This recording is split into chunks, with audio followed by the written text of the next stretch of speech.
Good morning, boys and girls. Welcome, Shen Plays. Welcome back to Factorio Beginner Series, Beginner Guide, whatever we're calling this, where we're going through the starting steps of how to get started in this game if you're just playing it for the first time. Today, we're going to go into science, and then following that, we're going to do some furnace line processing, some smelting areas. So, Avak, how you doing today, sir? I'm doing very well, thank you very much. Yourself? Pretty good. I'm excited to do some science. Indeed, Now, this is one of the parts that I really enjoy. It's kind of, as I was saying to Shen between episodes, it's kind of like RPGs. When your character levels up and you're like, oh, what am I going to spend my points on? This is what science is to me. So in this game, if you press T, you bring up your science window, and this shows you what's available. The yellow or green, whatever it looks like to you, colored tiles are science things that you can do right now. The red ones are ones that you can do later on, and then the dark green, which is it dark or bright green? Whatever. The dark green ones at the very bottom will be ones that are completed already. So in this case, we have available to us automation, logistics, optics, turrets, stone walls, steel processing, tool belt, military, and armor crafting. We'll be going over what we think is important to do early game and what you can sort of leave to a little bit later. Yeah. Like Avak is really fond of his turrets, and I prefer automation. Yes. I just like not being the only thing standing between my factory and the enemy, because that means that I have to stand between my factory and I'm squishy, and it hurts when I get bitten. Turrets have the two advantages. One, they don't care if they get bitten. Two, they shoot much faster than I do and do a lot more damage. So they use the same ammo as well, though. And they're always accurate. They're never bad. They never shoot a tree by accident. Never distracted. Yeah. All right. So what can we do? To do some science, we have in our pocket, we can craft from the production menu an item called a lab. And all your science will be done in these labs. It takes a long time to do a science. Like each, let's go to the science thing here. It tells you if you mouse over it, 10 seconds, 15 seconds, 10 seconds, 10 seconds, 5 seconds, 30 seconds for each of these little science thingamahoozits. Yeah, no, don't get this confused with producing the science, because you do actually need to, if we go back to crafting just briefly, there are different types of science packs. There's 4 in total, but we've only got access to 2 right now, and they're called Science Pack 1, Science Pack 2, or some people call them beakers or flasks. And each one of these has a crafting time, requires a certain amount of ingredients or crafting time, but the research is how fast a single lab will consume a single list of the components. Now, right now, most of these components only require one type of science pack. Later on, they'll require different types. Now, it's worth noting here that, for example, if it says 10 seconds and it has 1 red flask, as is the case with a turret, every 10 seconds it will consume 1 red flask, and it needs to consume 10 to research that technology. If it shows, for example, laser turrets, which require 50 red flasks and 50 green flasks, and each one takes 30 seconds, each lab will consume every 30 seconds 1 red and 1 green, and it will need to do that 50 times. It's not split between the two. It needs 50 batches of red and green science every 30 seconds before that research is done. Mm-hmm. So the way you figure out how long it'll take to do any research is you take, for instance, on the automation research, it says it takes 10 seconds for each cycle of research, and there are 10 total cycles of research. So 10 times 10 takes 100 seconds total. Not that bad. But then you start looking at, like Avak was mentioning, laser turrets, and my goodness, 30-second cycle time, and it's 50 cycles. Yeah. That is, 1,500 seconds? That is a long time. It is worth noting, though, that you can spread this work out across multiple labs. And let's go ahead and place some labs down, and then we will continue chatting about how to use them. Right. I'll build 2 labs in my pocket. I'll just build 1 because I'm you've already built it. Bit of a miser. So there's 1 lab. Labs do need to be on your electric network, so just make sure it's close to a telephone pole. Yeah, exactly.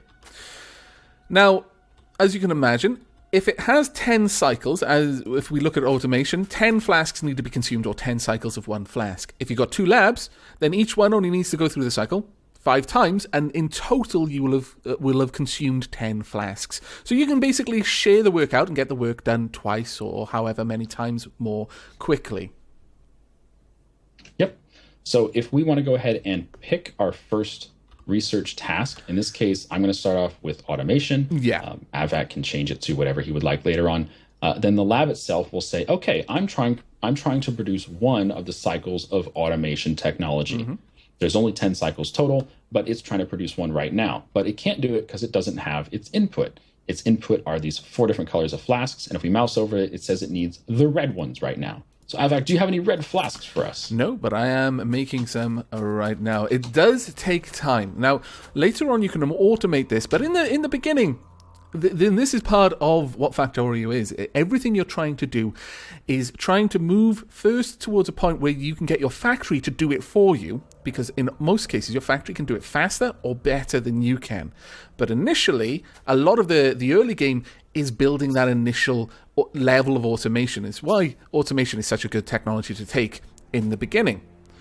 Now, I've got 5 flasks, well, 6 flasks. I'm going to go ahead and pop a couple of these in there. So there's 5, well, now there's 6. And we'll slowly build up. There we are. Now, you'll notice there's a bit of a progress bar here, and that's based on the cycle time.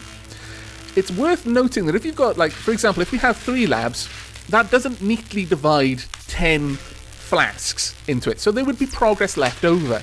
The labs will remember how much of the flask they've consumed. You'll notice there's a little progress bar on the flasks themselves that's slowly ticking down.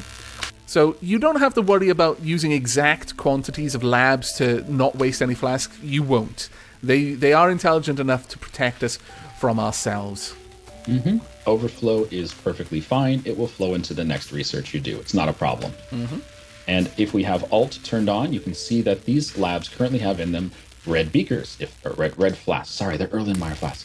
If you had green flasks, purple flasks, or blue flasks, they would also appear in here as well. And this is one of the ways you can figure out what is missing from your science. A lot of times you run into a situation where science isn't being done. You're like, oh, what's going on, Avac? Why isn't science being done? It's like, oh, we're missing blue beakers or missing green beakers. You can tell just by pressing Alt real quick what's missing. And then you can track that back through your factory to find out where things are going wrong. Now, if we look at the technology screen again, you'll see that what Shen was mentioning earlier, it's a nice bright green at the bottom there, showing us that this research is now done. You'll notice that we haven't got less yellow available researchers because automation was a prerequisite to one of the later techs, and that's now available for us. But just to cover quickly why automation was worthwhile research to take early on, it allowed us to start researching the electronics technology, but right away, once we've got it, we can now build assembling machines and long-handled inserters. One thing I mentioned with inserters previously is they take directly from the tile next to them and put it into the tile on the other side of them. The long-handled ones do 2 tiles, so they'll take from 2 tiles away and put 2 tiles away from themselves. So it's just extending the reach of your logistics. But it is the assembly machine that Shen was hankering after there. This is the first step in automation, and it allows you to automate the construction, the crafting of certain goods. Yeah, think of the automation machines as your own self, duplicated, stationary, and slow. It crafts the exact same way you do, but it crafts at half the speed. If you mouse over it, where is it? Here it is in the production crafting menu. Mouse over it, it says it has crafting speed of 0.5. So it's half as fast as you are. But the nice thing about it, if you noticed when we were crafting the beakers, I'll make some more of these flasks right now. If you're crafting the flasks, look how long it takes to produce one flask. That cycle time is huge. But if you put them into an automated factory thing, the what is it called, assembly machine, then it will do it on its own, and you can come back to it later on, pick up the flasks, and you're done. You don't have to have it crafting in your pocket the entire time. Yes. And this is one of the things that you'll run into frequently in this game is you'll find an object. You're like, oh, I want one of those, like an oil derrick or whatever. And it takes so long to build in your pocket. You're like, you know what? This is filling up my pocket space. It's taking too much of my pocket's time. And your pocket construction is important because if you need to defend yourself, you have to be able to produce ammo in a split second or build a wall or build a turret. But if you can automate it, then it will do it on its own. It doesn't matter how long it takes. You can come back and pick it up later. And that really is where assembly machines become fantastic. Now, what I'm going to do, since we've now started to work towards automating our production, I've got an assembly machine I just made. It required 3 electrical circuits, 5 iron gears, 9 iron plates. It's not a lot. It's just 22 iron and 4.5 copper. You can get better assembly machines, by the way, because Shen was mentioning that this is slower than you are. The later ones become much better. We're going to set this up to make the beakers for us. So the red science pack, which requires 2 iron and 1 copper. Now that's the raw resources. At this point, you need to stop looking at raw, because the assembly machine can't just take 2 iron and 1 copper and then make the gear wheel and then make the science pack. It has to be given the gears. So we're going to set that up as a science pack 1. We're going to need another factory. Shen, do you have a factory built? I have 5 of them. Wonderful. If you place one down with 1 tile space between them, because you'll notice that this does not have an output. It requires us to have inserters to hand the output, the input and output to them. So, for example, here we're going to place an inserter there. Unfortunately, over here, we're going to need to move around the electricity a little bit just to make sure it covers everything in here, but we'll just place one there. Or Shen will place one. Ah, damn it, Shen. Don't worry about it. So in this case, this assembly machine requires copper plates, which we already have them being produced. Right here, we have a box full of copper plates, and we're producing a ton of them down here at this little area. But it also requires a produced item. It requires a what do you call it? A semi product. It's not the final product. It's what you use to build the final product. Iron gear wheels are used to build tons of things in this game. So we're going to have these factories here make iron gear wheels. And when you place the factory down, you left click on it and then you select its recipe. So we're going to pick the iron gear wheel recipe. And you can see here, iron gear wheels require iron plates. Makes sense, right? And since we already know a lot about belts, why don't we bring some belts over here and take the plates off of belts? By all means, if you want to set that up, I'll make the inserters to put the iron onto a belt. There we go. Okay. We're going to need to come down just 1 tile so that we've got room for the inserters themselves. We're also going to need to bring some electricity over here to run the inserters. There we go. You got it. Fantastic. So what's happening now is iron is being... Now, this is where factories start looking amazing. Iron is being produced by drilling into the ground. That iron ore is being put into furnaces. That produced iron plate is being put onto a belt by inserters. Those inserters, or those iron plates, are going down the belt to these inserters, which are then feeding these assembly machines, which are then making the iron gear wheels. This inserter pushes the iron gear wheel from one factory to the next one, and then it goes into the beaker assembly machine, which is now waiting on copper plates. So where do we get our copper plates? Well, rather than running the belt over here, because that'll start to make things look a little bit messy, though this is part of the factories, the logistics and how to lay down the belts. We will actually have a method, much like we've got the pipe to ground over here, of making underground belts later on. And that would be very useful here. But in lieu of that, we'll just go ahead and manually move a stack of copper over here into a little chest. And then that chest can then be automatically supplying this factory. And you can see all of the arms starting to get to work because this is now producing the flasks. Now, one thing to note about factories is whilst they do have an internal storage, it is much smaller than you would normally expect. They won't stack things in the same way you can stack them in a chest. So this isn't going to just make an enormous stack of red science packs. It's only going to make a couple. And then it's going to stop. It's like, well, I've got nowhere to put it, so I'm not going to waste time and power making more. So we need to make an output. Factories work, or I'm sorry, not factories, assembly machines work very well if you link them up like we have here. You go from one machine to the next machine to the next machine and so on. But you're going to need a storage space, either a belt, a wooden box, or later on you get steel boxes. You're probably going to want an assembly machine. You're probably going to want a storage for input and a storage for output. That way your machines always have the resource that they need and will never just sit idle. In this case, the flasks are going to be put onto a belt. I'll go ahead and put them there. I've actually just realized that I'm going to preempt something here. And that is that our assembly machine is basically going. We don't have enough room to put belts all the way around our science lab. So if we move them slightly, we can make a loop going all the way around, so that we're not going to have to worry about all of our sciences ending stacked up on one side of the belt like we have with the coal. We may as well just place them around here. It's good enough. It's enough room away from where they are being produced. If you want to place down the other two that you picked up. Got it. And then we can just make... You only need one tile gap for the inserters, or if you really want to, you can have a 2-tile gap now that we've got the long-handled inserters. If you want to go ahead and place down some more belts, I need to make some more belts. Okay, no problem. And I will drop off the science packs that I had previously. There we go. So in this case, Avak was mentioning doing a loop, and this is one of the common ways to set up your science. It may not be the best way, it's just a way that some people do. Another way you can do science is to put a belt between 2 rows of labs. That works just fine too.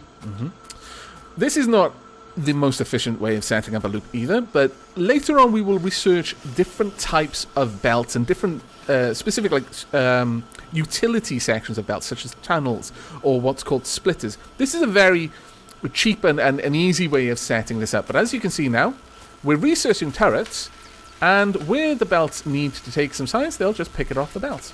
So it's all nice and easy for us. So this is now effectively automated, only if the science requires just red science packs. Later on, when they require more, we're going to have to make a much more complicated layout to handle that, but that's half the fun of this game. Yep. A lot of this game is organization, learning different types of efficiency, finding things that are aesthetically pleasing to yourself, and that's just a great way to have fun in this game. I really enjoy setting things up and just watching them work. Now, turrets have been researched. Now, this is something that I care a lot about, as I mentioned before, because I don't like dying, and I don't mind if a turret does in my place. So, we have already researched that, and that literally just gives us access to the gun turret, but it also allows some other research. Now, we can increase gun turret damage. It makes, for the same bullet, it's going to do more damage per shot. But you'll also notice that it allows laser turrets, but that is in red still, and it's still not available. That's because the laser turret has more than one base technology as a prerequisite. We also need batteries and we need lasers. So just for it allowing something, it just means that it will clear its component requirement for that research technology. So do check the technology itself rather than just looking at what a previous technology allows. Otherwise you may end up like, well, why can't I get lasers? I just researched gun turrets and that's what I wanted. I just wanted the lasers. You need other things first. Right, the next thing, I'm going to say we should go for walls, because walls, work well with turrets. Put turrets on wall on the other side of the turret, and the enemies are going to have to break through the wall first before they can damage the turret, but the turret's still going to be able to shoot over the walls. Okay, sounds fine to me. In the meantime, why don't we use some of our wonderful resources that we've collected here, and let's go ahead and build a little smelting zone for this iron, because you can see we're using a lot of iron. These assembly machines themselves, assembly machines require 22 iron each, but only 4.5 copper. That's not that much copper. No. Same thing with labs require 36 iron. Red beakers require a lot of iron. We're going to go through a lot of red beakers for sure. And that just means we're going to need to be smelting iron all the time, all day, every day. And you're going to want to have a large area set up for smelting. You're going to want to have an area for smelting iron, an area for smelting copper, and so on. In this case, we need some stone furnaces, so I've picked up a bunch of stone. And the nice thing about stone furnaces, they build in your pocket in half a second. They're so fast. Yeah. While you're doing that, I'm going to start working on making a bunch more conveyor belts, because you are going to work through this stuff crazy fast. Yes, sir. There is a lot of this. I'm going to set up an initial area of, let's say, 10 smelting. Okay. Yep. That's a convenience, or not convenience, it's a conservative amount of smelting to be done. Yes. And we're going to do 5 on each side here. And one of the things that's going to look a little awkward is I'm leaving gaps. And the reason I'm leaving gaps is because we're going to be upgrading this from stone furnaces to electric furnaces at some point. Not yet, but at some point. And when we do that, electric furnaces take up more space. They take Yes. up, is it 3x3 instead of 2x2? Yeah, They're yeah, just a exactly. little bigger. And the difference in size can be accounted for just by leaving a little gap when you do your initial setup. By gap, what Shen means here is that whereas down here we've got the inserter arms taking straight out of the furnace and dropping onto a belt that's running parallel to the line of the furnaces, he's going to have an inserter that's just dropping onto a belt that runs onto another belt. It might have looked a little bit odd to start with, but that's why that is, just so that we can get rid of that later on. It's not necessary for the build. Mm-hmm. Okay, so right now, let's see, why don't we pull this the other direction? This usually takes a few minutes to set up as far as trying to figure out how you want to orient your belts, how you want the materials to flow along the belts. And one thing to note about setting up smelting zones is you're going to need 2 inputs. Yes. Because the smelters require fuel, but they also require a resource. So in this case, we're smelting iron. So we need to have iron come in somehow. And we also need to have the fuel in the form of coal or wood come in somehow. So I have 2 input areas and 1 output area for the iron plates. I'm currently researching logistics because we need, what are they called? Underground belts. We also need splitters. And these are 2 wonderful little objects that allow you to manage your belts. Just like we can manage pipes by putting some of it underground, we can do the same thing with belts. Yeah. And what splitters do is they allow you to turn 1 belt into 2 belts, or vice versa, 2 belts into 1 belt. And it'll share the resources going through the splitter onto each belt. So it can also be used just to make your belt a bit more efficient in certain ways as well. Mm-hmm. Okay.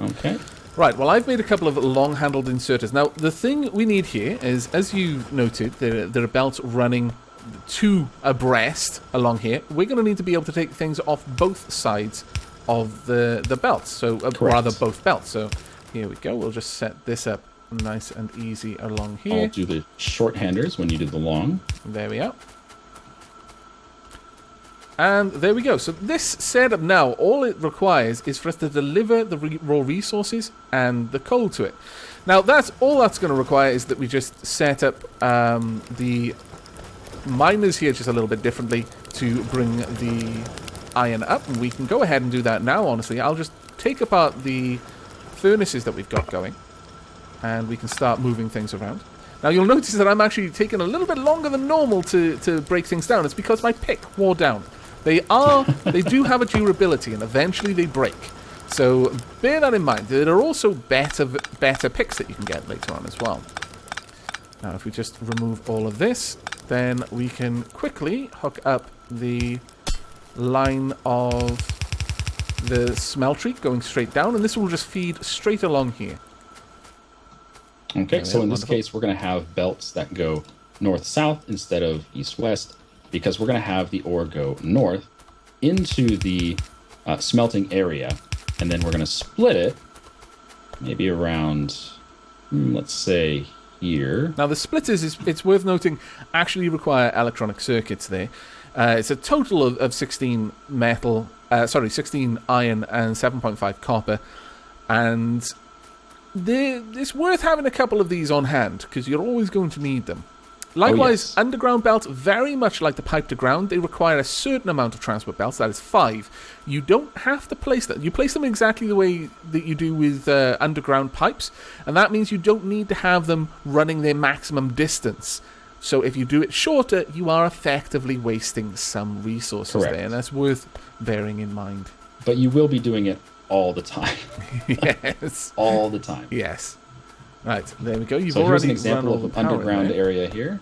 One there, and they don't have a very long range, just 5 tiles, but it's still very, very useful. The underground belts are amazing. Yes, very much so. Also, there are 3 different types of belts. There's yellow, red, and blue, and I didn't really want to get into them this early, but it's important to note that you cannot hook up, you can hook up red, green, and blue belts to different colored undergrounds, and it'll work just fine. Yeah, yeah.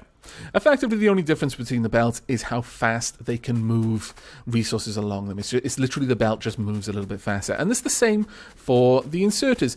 The long-handled inserter is a bit of a difference in that it actually reaches from a greater distance, but the blue inserter is simply a fast inserter. It just operates a little bit faster. Later on, you can get inserters that actually have some additional features as well, and we'll cover those when we get to them. Sounds good. So can you hook up the coal over there, please? I certainly can. Let's just run this back. I am out of belts. I don't know how I did that. I'm out of belts. There we go. So, yeah, you're going to run out of belts a lot in this game. Yes. It's worth noting, however, that for a little while we haven't been attacked, and that's because we weren't producing pollution. Now, our steam engines don't produce pollution. They produce steam, and steam isn't pollution, it's water vapor. What produces the pollution is the boilers that are powering them. So when our steam engines were working at a very low level, there wasn't much pollution being made. Effectively, we've taken all of the pollution-producing structures and clustered them in certain locations. The smelters produce pollution because they're burning coal locally, and the boilers produce pollution. Now, when a belt gets backed up all the way to the miner simply stops working. It's not pulling power at that point, it's only pulling power if it's doing a job.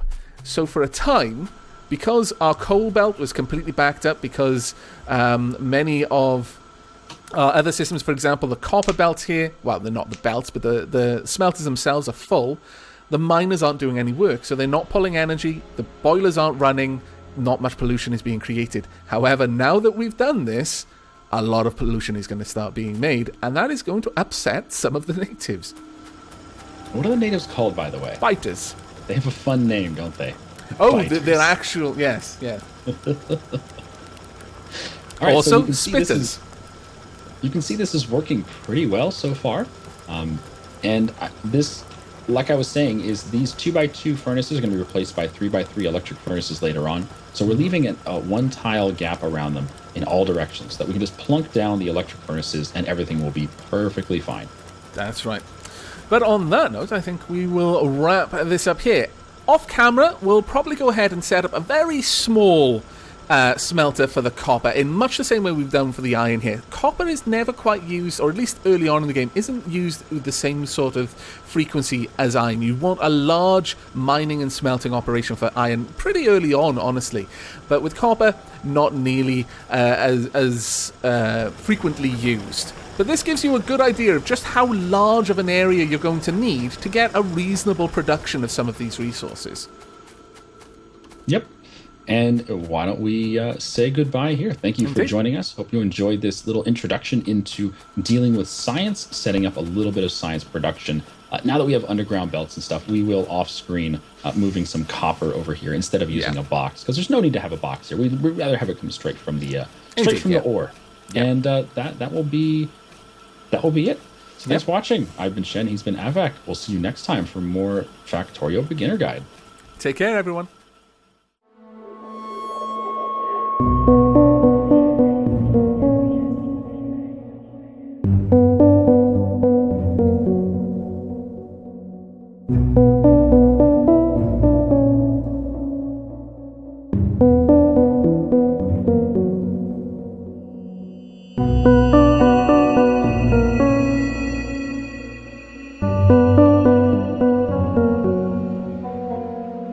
Thank you.